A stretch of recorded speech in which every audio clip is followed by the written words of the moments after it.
जय हिंद प्यारे साथियों, स्वागत है आपके अपने चैनल सोनू सर क्लास में। तो चलिए आज की वीडियो में पढ़ेंगे मैथ में यूक्लिड विभाजन एल्गोरिथम। तो आज का हमारा चैप्टर यूक्लिड विभाजन एल्गोरिथम है। तो चलिए शुरुआत करते हैं, लेकिन आप लोग से छोटा सा रिक्वेस्ट है कि अगर आप लोग नए होंगे तो हमारे चैनल को सब्सक्राइब करना न भूलें, और पुराने हो तो ज़्यादा से ज़्यादा शेयर करें। तो चलिए अब हम वीडियो की शुरुआत करते हैं। आज का हमारा सवाल क्या है? 225 और 135 का मौसा ज्ञात करें। कौन सा विधि द्वारा? तो यूक्लिड विभाजन एल्गोरिथम के द्वारा। आइए हम जानते हैं कैसे इसको हल किया जाता है। जैसा कि हम जानते हैं कि मौसक कई तरीकों से बना जाता है। एक होता है भाग विधि, एक होता है गुणनखंड विधि। लेकिन यह जो है विधि उन दोनों से हट के है। यह कौन सा तरीका है? तो यूक्लिड विभाजन एल्गोरिथम। तो इसमें 225 और 135 का ज्ञात करना है। तो हम यहाँ पे लिखेंगे a बराबर 225। हमारा a बराबर कितना हो गया? 225 हो गया।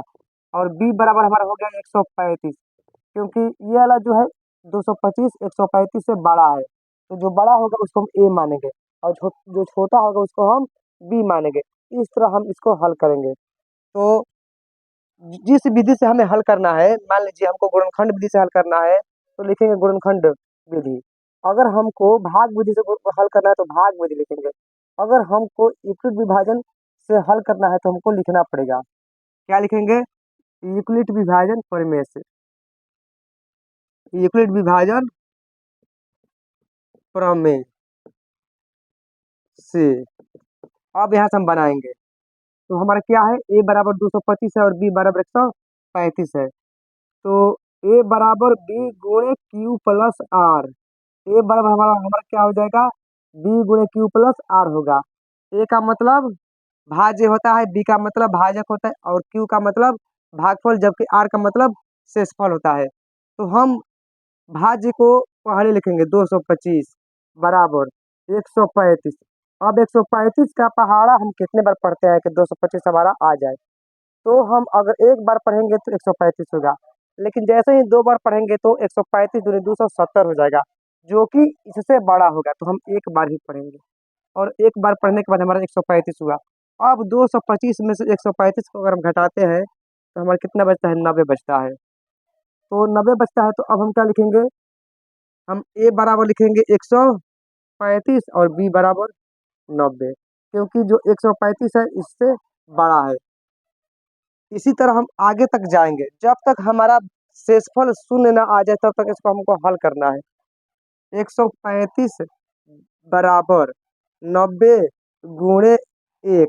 अगर 90 का पढ़ा दो वाली पढ़ते हैं तो 180 आता है, इसलिए एक बार पढ़ेंगे प्लस 45। अब आगे क्या होगा? a बराबर 90 हो जाएगा और b बराबर 45 होगा। 90 बराबर 90 बराबर हमारा क्या हो जाएगा? 45 गुणे 2 प्लस 0। यानी कि 45 का पहाड़ा दो वाली पढ़ते हैं तो 90 आता है, लेकिन शेषफल हमारा क्या हो जाएगा? यहाँ से 0 हो जाएगा। जैसे ही हमारा शेषफल 0 होगा तो हमारा सवाल अब हल हो गया है। तो क्या लिखेंगे? चूंकि जिस चरण का शेष जिस चरण का शेष शून्य है, उसी चरण का भाजक 45 है। अतः मौसा बराबर हमारा क्या होगा? तो मौसा बराबर 45 होगा। इस प्रकार हमारा यह क्वेश्चन हल हो गया। तो हमारा मौसा कितना आया? 45 आया।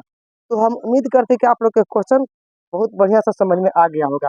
तो चलिए आप लोग को दूसरा सवाल बना कर दिखाना है, 445 और 275 का। तो चलिए इसको आप हल करके देखिएगा। आज के लिए इतना ही, फिर आएंगे तो